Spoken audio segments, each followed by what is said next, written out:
અમારા સાવનભાઈ જો wiring fit કરે.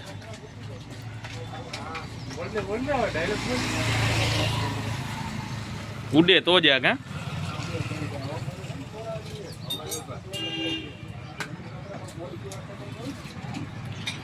આ સાવનભાઈ ને તો બધા ઓળખતા જ હશે.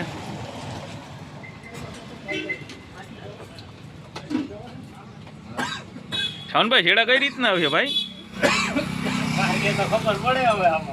એવું છે? ચાલુ થઈ જાય ને સ્કૂટર?